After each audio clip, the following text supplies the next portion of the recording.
नमस्कार दोस्तों, स्वागत है आपका स्टडी फॉर सिविल सर्विसेज में। यूपीएसआई का एग्जाम आने वाला है 12 नवंबर से लेके, उसी के लिए ये मोस्ट एक्सपेक्टेड क्वेश्चन की सीरीज चालू कर रहे हैं। वीडियो को ज्यादा से ज्यादा लाइक करिएगा और प्लस डेली 80 क्वेश्चन जो हम फ्री क्विज में करवा रहे थे वो लगातार बढ़ते जा रहे हैं। 80 जो करवा रहे हैं हिंदी के और प्लस जीके मूल विधि संविधान के, वो तो करवाते ही जा रहे हैं, प्लस और भी कई सारी पिक्स शेयर करते जा रहे हैं। UPSI by study for civil services Telegram में चैनल है, एड्रेस आप डाल सकते हैं @UPSI by study for civil services, या फिर इस वीडियो के डिस्क्रिप्शन में जो लिंक है उसी से ज्वाइन करिएगा। इस टेलीग्राम को ज्वाइन कर लीजिए, कंप्लीटली फ्री है, एक भी पैसा नहीं देना है। वीडियो को ज्यादा से ज्यादा लाइक जरूर कर दीजिएगा, लगातार आपके लिए सपोर्ट है। लास्ट के 10 दिनों में लगातार इंपॉर्टेंट पिक्स और प्लस हिंदी, जो हिंदी 40 नंबर की आएगी यूपीएसआई वाली, उस पे फोकस करके 1 तो 40 की क्विज चल रही है, प्लस उसके अलावा पूरे दिन भर आप अपडेट देखते रहिए। इस चैनल पे फ्री वाला चैनल है एकदम, कई सारे अपडेट देते जाएंगे, जो कि लास्ट के 8-9 दिन में मोस्ट एक्सपेक्टेड चीज है, जो आप पढ़ लो। सारे मोस्ट इंपॉर्टेंट पॉइंट हैं, सब कुछ इसमें बताया जा रहा है। एक हमने यूपीएसआई प्लेलिस्ट भी बना दी है स्टडी फॉर सिविल सर्विसेज की, उसमें जितने वीडियो दिए हुए हैं वो जरूर पढ़ लीजिएगा। संविधान जीके के लिए बहुत जरूरी है, ठीक है। कोई और कमेंट हो, कोई फीडबैक हो, कोई सजेशन हो तो प्लीज जरूर बताइएगा। भैया क्विज डेली करते रहो, पिछले 3 महीने से करवा रहे हैं, पिछला भी बैकलॉग क्लियर कर लो और लगातार इस चैनल को फॉलो करके रखिए। तो अगर आप स्टडी फॉर सिविल सर्विसेज को यूट्यूब में फॉलो करते हैं तो हमारा फ्री वाला टेलीग्राम चैनल जरूर ज्वाइन कर लीजिए। ये मेन चैनल है, इसको जरूर ज्वाइन रखिए। ये यूपीएसआई 2021 का जो एग्जाम आने वाला है उसके लिए चैनल बनाया गया। यहाँ पे फ्री क्विज पिक्स सब कुछ दिया जा रहा है, ठीक है। लगातार आप इसमें फॉलो करते रहिए, मीडिया सेक्शन में पिक्स देते रहते हैं, क्विज देते रह रहे हैं, लगातार हो रहा है। आप देखिए लगातार अपडेट देते जा रहे हैं मूल विधि से रिलेटेड। जो टॉपिक आप बोल दोगे इस वीडियो के कमेंट में, उस पर और बंपर रिवीजन करवाएंगे यहाँ पे। दोस्तों, यूपीएसआई के एग्जाम के लिए आप लगातार प्रैक्टिस कर रहे होंगे। परीक्षा में बहुत गिने चुने दिन बचे हुए हैं, बहुत कम समय बचा है। तो आइए शुरू करते हैं आज की वीडियो को, और इसमें जीएस के कुछ प्रश्नों को हम देखेंगे।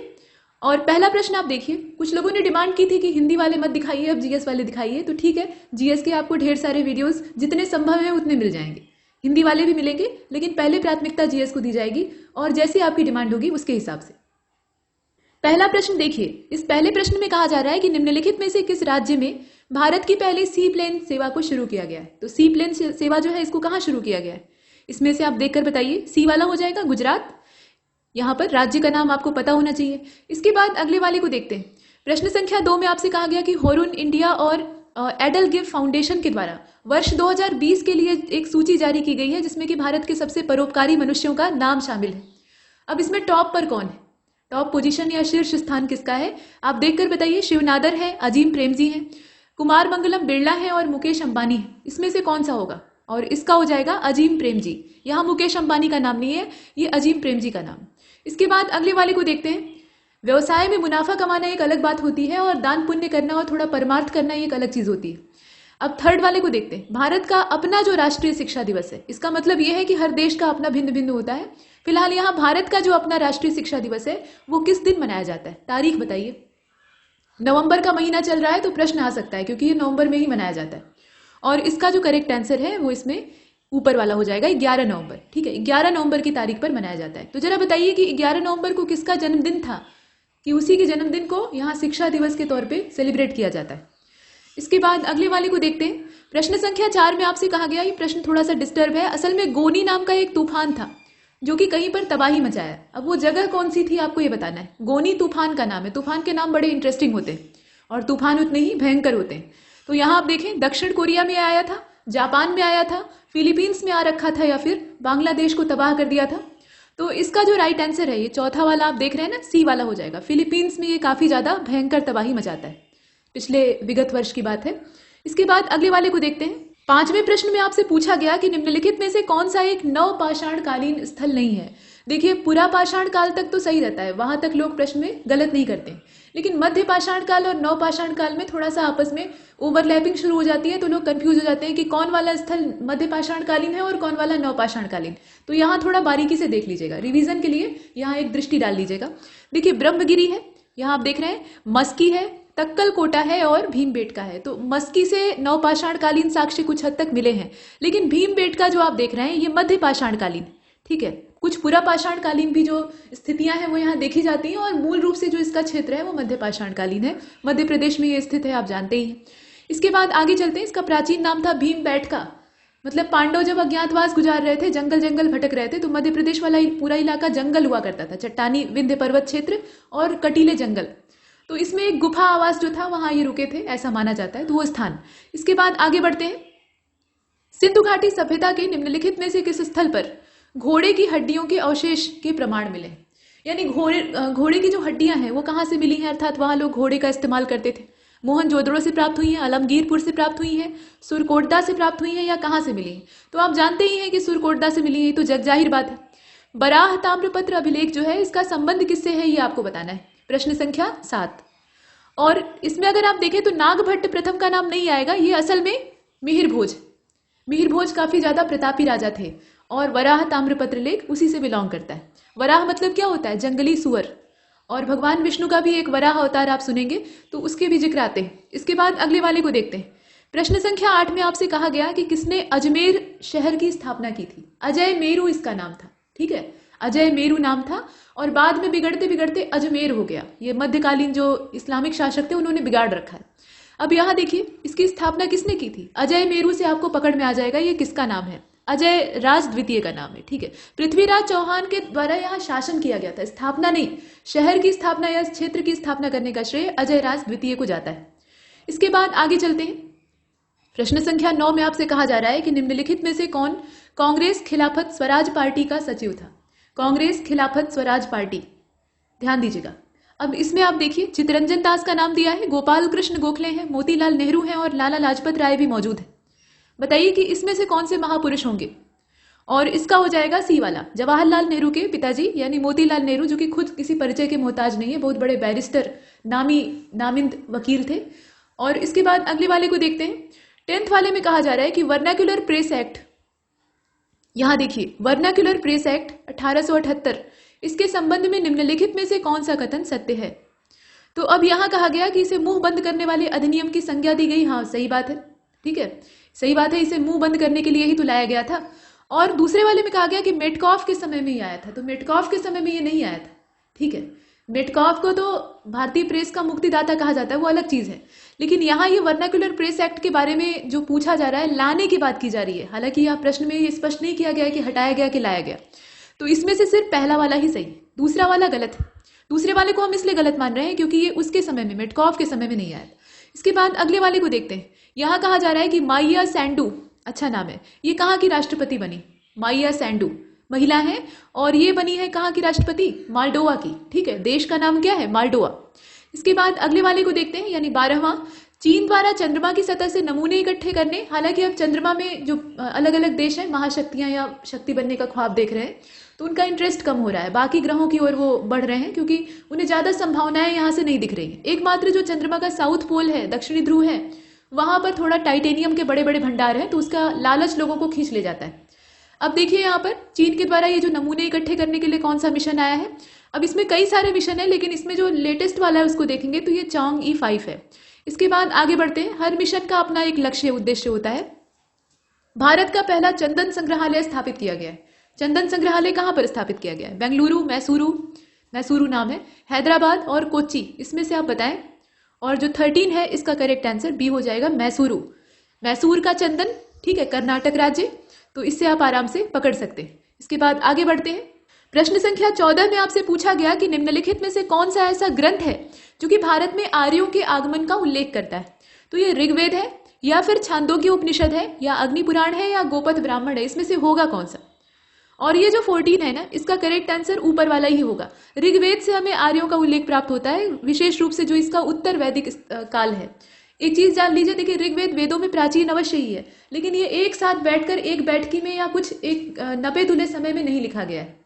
कुछ ऋचाएं और कुछ जो मंडल हैं वो बहुत पुराने प्राचीन समय के, और कुछ उसमें से नवीन है, वो बाद में रचे गए हैं। और इनका जब संकलन किया गया, वास्तव में वेद जितने भी हैं, मतलब 4, तो उनकी मूल प्रतियां हमें मिलती ही नहीं है। ये श्रुति के रूप में मौजूद थे, यानी कहा जाता था, लोग सुनते थे, श्लोक का वाचन होता था। और यही कारण है कि संस्कृत में लिखे होने के बावजूद इनकी जो ऋचाएं हैं वो इस बात का प्रमाण नहीं दे पाए कि संस्कृत सबसे पुरानी भाषा है। और दक्षिण भारतीय जो भाषाएं हैं वो यहाँ अपना मुहर लगाने में कामयाब होती हैं और वो दावा करती हैं कि तमिल सबसे प्राचीन, जबकि ये सत्य नहीं है। संस्कृत सबसे प्राचीन है, ये आदि भाषा है, लेकिन इसके लिखित साक्ष्य इतिहास को नहीं मिले, इसलिए इतिहास ने इसे एक्सेप्ट नहीं किया। अब इसमें आप देखिए, आर्यों का उल्लेख मिलता है तो ऋग्वेद में मिलता है, छांदोग्य उपनिषद से भी प्राप्त होता है, लेकिन जो सबसे पहला प्रमाण है वो यहां से मिलता है। इसके बाद अगले वाले को देखते हैं। प्रश्न संख्या 15 में आपसे कहा जा रहा है कि जैन धर्म में निम्नलिखित जो महाव्रत हैं महाव्रत का मतलब क्या? इन महाव्रतों को करने से मनुष्य की आत्मा पवित्र होती है और उसे कैवल्य और निर्वाण जैसे जो परम पद हैं, यानी मोक्ष एक तरह से है, तो उसकी प्राप्ति हो जाती है। अब इसमें आपको बताना है कि किसे भगवान महावीर के द्वारा शामिल किया गया था। आप जानते हैं कि जैसे बौद्ध धर्म है, हम लोग आपस में तुलना करते हैं दोनों की, बौद्ध और जैन लगभग समकालीन थे, लेकिन समकालीन यहाँ नहीं कहे जा सकते। जैन धर्म पुराना है, ये बहुत पहले से चला आ रहा था। जब बुद्ध कहीं राजकुमार का अपना जीवन जी रहे थे, उस समय भी जैन धर्म था, लेकिन प्रचलित नहीं था। तीर्थंकर ऋषभ देव के द्वारा, जो कि आदिनाथ भी कहे जाते हैं, उनके द्वारा इसकी नींव रखी गई थी। लेकिन प्रोपेगेशन करने पर जो तीर्थंकर थे पीछे वाले 23, उन्होंने ध्यान नहीं दिया। प्रोपेगेशन करने का काम, खूब प्रचार करने का और पब्लिसिटी बटोरने का काम ये महावीर स्वामी का था। उन्होंने इसे लोकप्रिय बनाया। ठीक है, तो यहाँ से जैन धर्म का नया स्वरूप शुरू होता है, लेकिन जो स्थापना है वो तो पहले ही हो चुकी है। अब यहाँ पर यह है कि पहले से ही महाव्रत मौजूद थे, यानी सिद्धांत पहले से थे, ऐसा नहीं कि नए सिद्धांत बने, लेकिन महावीर ने उसमें कुछ अपने विचार जोड़े। तो वो नया विचार या नया महाव्रत कौन सा था, ये आपको बताना है। अस्तेय था, ब्रह्मचर्य था, अपरिग्रह था या अहिंसा था? तो ब्रह्मचर्य, ये जो ब्रह्मचर्य शब्द है ये भगवान महावीर के द्वारा यानी वर्धमान स्वामी के द्वारा जोड़ा गया था। इसके बाद अगले वाली को देखते हैं, बाकी जितने हैं वो पहले से मौजूद थे। प्रश्न संख्या 16 में आपसे कहा जा रहा है कि अनंगपाल तोमर को किस शहर की स्थापना का श्रेय दिया जाता है? बताइए। पानीपत की स्थापना का, जयपुर, इंदौर, दिल्ली? अब इसमें से क्या होगा? और 16वां जो है इसका करेक्ट आंसर दिल्ली हो जाएगा। दिल्ली शहर भले ही अपने वर्तमान स्वरूप में न दिखाई दे, लेकिन जो पुराना इसका प्राचीन स्वरूप था, अनंगपाल तोमर के द्वारा इसकी स्थापना की गई थी। इसके बाद आगे चलते हैं। प्रश्न संख्या 17 में आपसे कहा गया कि निम्नलिखित में से कौन सा राजवंश दिल्ली सल्तनत से संबंधित नहीं है? दिल्ली सल्तनत से जिसका संबंध नहीं है वो आपको बताना है। तो सल्तनत की शुरुआत होती कहां से है? मोहम्मद गोरी पहले भारत पर हमला करता है, तुर्कों का आक्रमण होता है और वहां से फिर वो ढेर सारे अपने गुलाम लेकर आता है। उसकी अपनी कोई संतान नहीं रहती है, तो ढेरों गुलाम पालकर उनसे काम करवाता है। उसी में कुतुबुद्दीन ऐबक और इस तरह के कुबाचा और तरह तरह के जो उसके सेवक रहते हैं वो शामिल रहते हैं। और कुतुबुद्दीन ऐबक ही यहाँ मामलूक वंश या गुलाम वंश की नींव डालता है। तो सल्तनत वहीं से शुरू होती है और इब्राहिम लोदी पर जाकर खत्म हो जाती है पानीपत में 1526 में। अब यहाँ आपको बताना है कि कौन सा राजवंश दिल्ली सल्तनत से नहीं बिलोंग करता है। तो सूर्यवंश जो है ये दिल्ली सल्तनत से बिलोंग नहीं करता है, ये द्वितीय अफगान वंश कहा जाता है।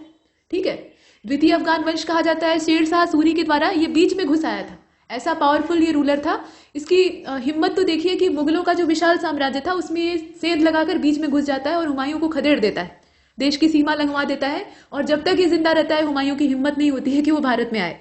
ठीक है, जब इसकी मृत्यु होती है और इसके जो अयोग्य उत्तराधिकारी हैं वो आपस में लड़ना चालू करते हैं, तब जाकर हुमायूं को मौका मिलता है। ठीक है, तो चौसा का युद्ध और बिलग्राम का युद्ध आपने सुना होगा। इसके बाद आगे चलते हैं। प्रश्न संख्या 18 को देखिए। फोर्ट विलियम कॉलेज के संस्थापक कौन थे? तो यहाँ कुछ महोदयों ने क्या किया है कि हेस्टिंग्स को चुन लिया है, लेकिन असल बात क्या है कि वेलेजली के द्वारा इसकी नींव रखी गई थी। वेलेजली ने कुछ अच्छे काम भी किए थे, हालांकि वो भी अपने स्वार्थ के लिए किए थे। इसके बाद 19वें को देखते हैं। ब्रिटिश भारत सरकार के द्वारा, मतलब जो ब्रिटिश गवर्नमेंट थी उसके द्वारा किस संदर्भ में रिपोर्ट देने के लिए हरटोंग कमीशन को एस्टैब्लिश किया गया था? हरटोंग समिति, ये जरा कमीशन पढ़ लीजिएगा। शिक्षा से संबंधित, प्रशासन से संबंधित, न्याय से संबंधित। अब इसमें आप देखिए, शिक्षा का विकास, राजस्व और कराधान, क्रांतिकारी गतिविधियां मतलब जो रिवॉल्यूशनरी एक्टिविटीज थी उनके लिए, या फिर जो प्रभुत्व की स्थिति की मांग है, डोमिनियन स्टेटस वगैरह है, उसके लिए। बताइए हरटोंग कमीशन का संबंध किससे है? तो शिक्षा से है। ठीक है, शिक्षा से है और इसमें शिक्षा के विकास पर ध्यान दिया गया था। अंग्रेजों का ऐसा मानना था कि कुछ समय तक तो ये कोशिश करते हैं कि भारतीयों को कुचल दिया जाए, मतलब कुचल के उनकी मानसिकता को हम अपनी अंग्रेजी जो हुकूमत है उसके हिसाब से कर ले। लेकिन कुछ समय बाद, खासतौर पे 1857 के रिवॉल्ट के बाद, अंग्रेजों को ये बहुत अच्छे से एहसास हो जाता है, जो इनके प्रशासक थे, कि भारतीय जो बड़े वाले हैं, मतलब जो नवयुवक हैं या फिर वृद्ध हैं या फिर प्रौढ़ हैं, उनकी मानसिकता को हम नहीं बदल सकते, क्योंकि वो पहले से बनी हुई है और वो देशभक्त हैं, देश से वो कतई गद्दारी नहीं करेंगे। तो इसका अच्छा तरीका यह है कि जो बच्चे हैं, अभी किशोर वय हैं या सीख रहे हैं, जो शिक्षा ग्रहण कर रहे हैं, उनके पाठ्यक्रम में कुछ ऐसा शामिल कर दो कि उनकी जो मानसिकता है वो अंग्रेजों की गुलाम हो जाए। मतलब वो शरीर से भारतीय रहें लेकिन उनकी आत्मा जो है वो अंग्रेजी हो जाए, क्योंकि शिक्षा ही मनुष्य को एक नया स्वरूप देती है, उसके व्यक्तित्व का विकास करती है। तो अंग्रेजी शिक्षा का प्रावधान ये इसमें था। इसके बाद अगले वाले को देखते हैं। प्रश्न संख्या 20 में कहा जा रहा है कि अंतर्राष्ट्रीय महिला हिंसा उन्मूलन दिवस, ठीक है, हिंसा उन्मूलन दिवस ये कब मनाया जाता है? तो यहाँ 18 फरवरी की तारीख दी है, 25 नवंबर दे रखा है, 7 और 12 इस प्रकार से डेट दी हुई है, और 20वां जो है इसका करेक्ट आंसर बी हो जाएगा, 25 नवंबर। ये सब नवंबर वाले हैं और नवंबर में ही आपका एग्जाम है, तो यह ध्यान दीजिएगा। इसके बाद आगे चलते हैं। प्रश्न संख्या 21 में कहा गया कि गिरिवज्र ये जो शब्द है ये किस चीज का प्राचीन नाम था? तो ये मगध साम्राज्य का राजधानी क्षेत्र हुआ करता था, बाद में पाटलिपुत्र होता है। पहले जो शुरुआती राजधानी है वो गिरिवज्र ही रहती है। इसको राजगीर भी कहा जाता है। राजगृह इसका नाम था, ठीक है, बिगड़ते बिगड़ते अब बन गया है राजगीर। इसके बाद 22 को देखिए, निम्नलिखित में से किसे भारतीय पौराणिक कथाओं में मनमथ कहा जाता है? मनमथ, मार, अनंग, इस प्रकार के जो शब्द हैं ये कामदेव के लिए इस्तेमाल होते हैं, ठीक है, कामदेव के लिए इस्तेमाल होते हैं। इसके बाद अगले वाले को देखते हैं। कामदेव जो थे ये प्रेम के देवता थे, आसक्ति के देवता थे। इनकी पत्नी का नाम रति था। इसके बाद देखें आगे, भगवान शिव ने इन्हें भस्म कर दिया था। निम्नलिखित में से किसे चेहरा और दाग नाम की जो अभिनव पद्धति का शुरुआत है? तो चेहरा और दाग की परंपरा जो थी अलाउद्दीन खिलजी के द्वारा शुरू की गई थी, ठीक है। 23वें का करेक्ट आंसर क्या होगा? फिर बी वाला हो जाएगा। अलाउद्दीन खिलजी ने कई सारे नए नए प्रयोग किए थे, जैसे कि घरी कर, चरी कर, चारागाह पे जो कर लगता था उसको चरी कर कहा जाता था, जो गृह कर था उसको घरी कर कहा जाता था, और भी तरह तरह के काम इसने किए थे। इसका मूल उद्देश्य पैसा जुटाना था, लेकिन इसके चलते, इसके लालच में इसने प्रशासन के क्षेत्र में बहुत बड़े बड़े परिवर्तन किए। और ये अपने मन से काम करने वाला रूलर था। ये उलेमाओं के दबाव में नहीं रहता था, ये अपने मन में जो आता था वो करता था। तानाशाह प्रवृत्ति का था और इसका स्वप्न था सिकंदर के समान विश्व विजय करने का। लेकिन इसके जो हितैषी रहते हैं वो कहते हैं कि भाई पहले भारत को देख लीजिए, भारत में दक्कन तक अपना फैला लीजिए, उसके बाद तब दुनिया के बारे में सोचेंगे, ठीक। तो चेहरा और दाग प्रथा, इसमें चेहरे का मतलब क्या होता था? हुलिया लिखने की परंपरा। जो सैनिक होते थे उनका हुलिया लिखा जाता था कि चेहरे पर इधर तिल है, इधर दाग है, ऐसे, ताकि उन्हें पहचाना जा सके। और दाग परंपरा ये घोड़ों के लिए होती थी। घोड़ों को दागा जाता था ताकि घोड़ों की पहचान हो सके और कोई बाहरी घोड़ा उसमें न मिलाया जा सके। ये सब होता था। इसके बाद अगले वाले को देखते हैं। शर्ब कर लगाने वाला पहला सुल्तान कौन था? शर्ब मतलब सिंचाई, तुर्की शब्द है। तो ये सिंचाई कर था, नहरों का निर्माण करवा के उन पे जो सिंचाई का टैक्स है उसको लगा के राजस्व में वृद्धि करना। ये किसका काम था बताइए? और देखिए 24 का जो राइट आंसर है वो इसमें ए हो जाएगा। फिरोज शाह तुगलक का काम था। इसने ये जो काम है ये किसने किया था? फिरोज शाह तुगलक ने किया था। नेक्स्ट 25 में कहा गया निज खमारे धान तोलो। निज खमारे धान तोलो, ये एक नारा है, स्लोगन है। अब ये किस किसान आंदोलन का नारा है? धान से आप ये तो समझ गए हैं कि किसान आंदोलन से इसका संबंध, ठीक है, खेती किसानी। तो कौन सा किसान आंदोलन था? अब यहाँ पर कुछ कृषक विद्रोहों के नाम दे रखे हैं, जैसे कि एका आंदोलन है, तेभागा है, बारदोली है। बारदोली भी कृषक आंदोलन था। और किसान सभा आंदोलन, आप बताएं। और देखिए 25 का जो करेक्ट आंसर है वो इसमें बी वाला हो जाएगा, तेभागा आंदोलन, ठीक है। तेभागा आंदोलन में ये नारा दिया गया था कि निज खमारे धान तोलो। Next question number 26, Ulgulan. ये शब्द यूपीएससी में पूछा जा चुका है। 2020 का जो GS1 का पेपर था प्रीलिम्स का, उसमें पूछा गया था कि उलगुलान का संबंध किससे है?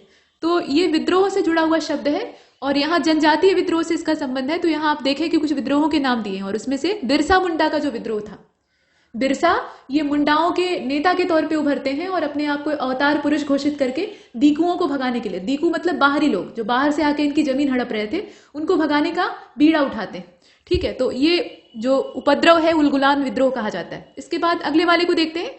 सहकार प्रज्ञा कार्यक्रम किसने शुरू किया था? मतलब कौन सा मंत्रालय शुरू किया है ये आपको बताना है असल में। तो यहाँ पर जो माइन मिनिस्ट्री मतलब मिनिस्ट्री ऑफ माइन है, यानी खान मंत्रालय है, उसके द्वारा किया गया है, या मिनिस्ट्री ऑफ एजुकेशन के द्वारा किया गया है। जो मानव संसाधन विकास मंत्रालय था उसी का नाम चेंज हो गया है, शिक्षा मंत्रालय हो गया है। इसके बाद कृषि और किसान कल्याण मंत्रालय है, मतलब जो फार्मर वेलफेयर मिनिस्ट्री है उसके बारे में। और महिला एवं बाल विकास मंत्रालय है। आप देखकर बताएं, ये प्रोग्राम है, योजना एक बार देख लीजिएगा, सहकार प्रज्ञा कार्यक्रम 27। और 27 का सी वाला हो जाएगा, कृषि और किसान कल्याण मंत्रालय के द्वारा ये शुरू किया गया है, सहकार प्रज्ञा कार्यक्रम। नेक्स्ट 28, किस ग्रह के प्राकृतिक उपग्रहों की संख्या सबसे अधिक है? मतलब उसके सबसे ज्यादा सैटेलाइट हैं। तो इससे पहले मतलब कुछ समय पहले तक हमें ऐसा मालूम था, या सभी को ऐसा मालूम था, कि जुपिटर यानी जो बृहस्पति देव हैं उन्हीं के पास सबसे ज्यादा सैटेलाइट चक्कर लगा रहे हैं या घूम रहे हैं, ठीक है। लेकिन बाद में पता लगा कि उनसे भी ज्यादा बढ़कर तो शनि के पास है, ठीक है। शनि के पास तत्काल में बृहस्पति से ज्यादा उपग्रह हैं, 82 उपग्रह खोजे जा चुके हैं अभी तक। और नासा के वैज्ञानिकों को ऐसी पूरी आशा है, यह उम्मीद है कि 100 से ऊपर उनकी संख्या हो सकती है, बस खोजने की बात है। और बृहस्पति के पास मात्र 79 है, वर्तमान में 79 है, अभी तक खोजे गए, ठीक। तो इसमें शनि हो जाएगा। इसके बाद अगले वाले को देखते हैं, किम्बरले का पठार। तो किम्बरले का पठार कहाँ पर है? ऑस्ट्रेलिया में है, पश्चिमी क्षेत्र। इसके बाद आगे बढ़ते हैं। प्रश्न संख्या 39 नहीं है बल्कि ये 30 है, नंबर यहाँ गलत है, कोई बात नहीं।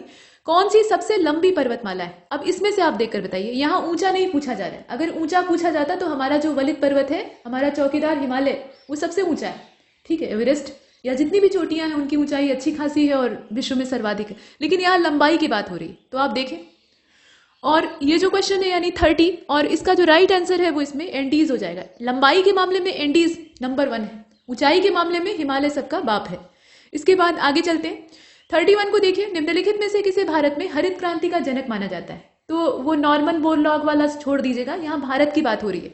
तो MS स्वामीनाथन का नाम है। अब इसमें आप देख रहे हैं कि A वाले में भी वही दिया है, B वाले में भी, तो आप जो मन चाहे वो चुन लीजिए, कोई दिक्कत नहीं। इसके बाद अगले वाले को देखते हैं। कहा जा रहा है कि जो युग में सही सुमेलित नहीं है उसको तलाशिए और तुरंत पकड़ लीजिए। तो एपीकल्चर का संबंध है मधुमक्खी पालन से, ठीक है। और विटीकल्चर में हम अंगूर उगाते हैं व्यावसायिक तौर पे। पोमोलॉजी में हम सब्जियों की खेती करते हैं, और जो पिसीकल्चर है उसमें मछली पालने का काम करते हैं। तो आप बताएं कि इसमें से कौन सा गलत है। पोमोलॉजी वाला गलत है, फलों की खेती से इसका संबंध है, यहाँ सब्जी दे रखा है, ये वाला गलत है। इसके बाद अगले वाले को देखते हैं, 33। कहा जा रहा है कि किस देश के साथ बांग्लादेश ने अपने अधिमान्य व्यापार समझौते पर हस्ताक्षर किए। हालांकि भारत के साथ भी समझौतों पर हस्ताक्षर होते हैं, लेकिन यहाँ पर जो देश है वो भूटान हो जाएगा। इसके बाद आगे बढ़ते हैं, प्रश्न संख्या 34 में कहा जा रहा है कि ग्रैंड इथोपियन रेनेसा डैम, ये एक तरह का बांध है, डैम है, तो इथोपिया क्षेत्र है या पकड़ में आ रहा है। नदी का नाम आपको बताना है कि कौन सी नदी पर यह बनाया गया है। अब इसमें ब्लू नील का नाम दिया है, नीली नील वही बात है, और व्हाइट नील ओमो नदी और ऑरेंज नदी, ठीक है, इस प्रकार से। और 34 का जो करेक्ट आंसर है वो इसमें हो जाएगा, यहाँ आप देख लीजिए, इसका ब्लू नील हो जाएगा, ब्लू नील पर ये बनाया गया है। इसके बाद 35 को देखिए, कहा जा रहा है कि ओम आमुआ ये शब्द है, ओम आमुआ एक शब्द है, समाचार पत्रों से इसका संबंध है। अब बताइए, समाचार पत्र में इसलिए संबंध है क्योंकि वहां न्यूज छपती है, तो ये लेटेस्ट न्यूज है। अब बताइए कि इसका संबंध किससे है, ये क्या चीज है असल में, ये आपको बताना है। तो साइंस के या जो एस्ट्रोनॉमिकल चीजें होती हैं उनके टर्म आपको पता होने चाहिए। ये असल में इंस्टेलर ऑब्जेक्ट है, या फिर धूमकेतु है यानी एक कॉमेट है, या एक ब्लैक होल है, या फिर बृहस्पति का चंद्रमा है। बृहस्पति का चंद्रमा माने बृहस्पति का सैटेलाइट। आप बताइए ये है क्या चीज। तो 35 का करेक्ट आंसर ए हो जाएगा, ये इंटरस्टेलर ऑब्जेक्ट है, ठीक है, इंटरस्टेलर ऑब्जेक्ट है। इसके बाद अगले वाले को देखते हैं, यहां पर कहा जा रहा है कि कोपेन का जो जलवायु वर्गीकरण है उसमें AW से किस चीज को डिनोट किया जाता है। कोपेन का जलवायु वर्गीकरण एक बार देख लीजिएगा, उसमें जितने भी जलवायु क्षेत्र हैं, तो AW से हम किसको रूपांतरित करते हैं या प्रदर्शित करते हैं।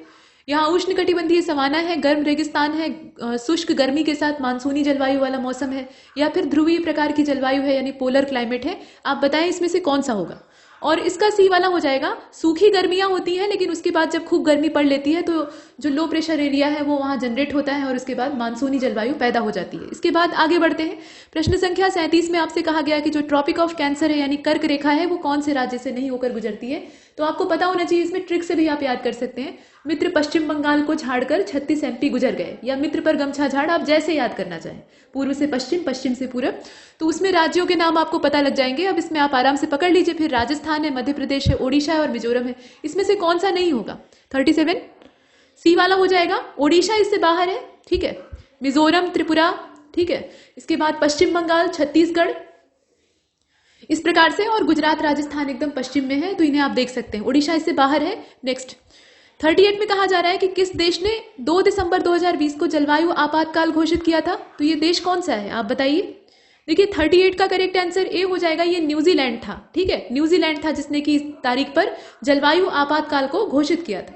39 को देखिए, भारत में निम्नलिखित में से कौन सी अनुसूचित जाति अपने अफ्रीकी मूल के लिए प्रसिद्ध है, मतलब वो मूल रूप से अफ्रीका की है ऐसा माना जाता है। प्रमाणित कुछ नहीं है, यहाँ पर सब विद्वानों का विश्लेषण है, तो उसे माना जाता है कि वो अफ्रीकी मूल की है। आप बताइए कर्नाटक की सिद्धि है या छत्तीसगढ़ के मुंडा है, महाराष्ट्र के गोंडी है या अंडमान के सेंटिनलीज है। तो कुछ लोग सोचेंगे कि सेंटिनलीज है, हाँ ठीक है, हो सकता है, लेकिन यहाँ जो प्रमाणित तौर पे है ये सिद्धि है, ठीक है, कर्नाटक के सिद्धि। इसके बाद 40 को देखिए, हर जनजाति का कोई ना कोई मूल निवास स्थान होता है। ऐसा माना जाता है कि पहले सारे जो कॉन्टिनेंट थे वो आपस में जुड़े हुए थे कहीं ना कहीं से। पैंजिया और पैंथालौसा का कॉन्सेप्ट आपने सुना है। उसके बाद फिर अलग अलग होते हैं, तो उनमें कुछ जलवायविक समानताएं भी होती है, विभिन्नता तो होती ही है, और उसी हिसाब से मानव जीवन का भी धीरे धीरे करके विकास होता है। तो उनमें समानताएं दिखाई देती हैं, और कुछ अपने मूल निवास स्थान को छोड़कर दूसरे स्थान पर आकर अपना आवास बना लिए हैं, वहां रह रहे हैं। तो इनका जो मूल स्थान है वो आपको पता होना चाहिए। फिलहाल इसमें से कर्नाटक की सिद्धि हो जाएगा। इसके बाद 40 को देखिए, निम्नलिखित में से कौन सा जलवायु प्रकार गर्म, शुष्क, ग्रीष्मकाल और शीतकाल में वर्षा की एकाग्रता की विशेषता रखता है। ये कौन सा है। तो इस प्रकार की जलवायु आपको कहाँ दिखाई देगी? ये भूमध्य सागरीय जलवायु होती है। यहाँ ध्यान दीजिएगा, भूमध्य सागरीय जलवायु में हमेशा ठंडी के मौसम में वर्षा होती है। और क्यों होती है? जैसे अपने देश में ठंडी के मौसम में जो वर्षा है खासतौर पे माघ की सीजन में होती है और ये गेहूं के लिए काफी अच्छी मानी जाती है, तो पश्चिमी विक्षोभ की वजह से होती है। लेकिन जो मेडिटेरियन सी है यानी भूमध्य सागर है, वहाँ की जो क्षेत्रीय जलवायु है उसे अगर देखें तो वहाँ इस प्रकार की वर्षा का जो होना है वो आम बात है। इसे हम देखते हैं और यहाँ तक हमने किया है।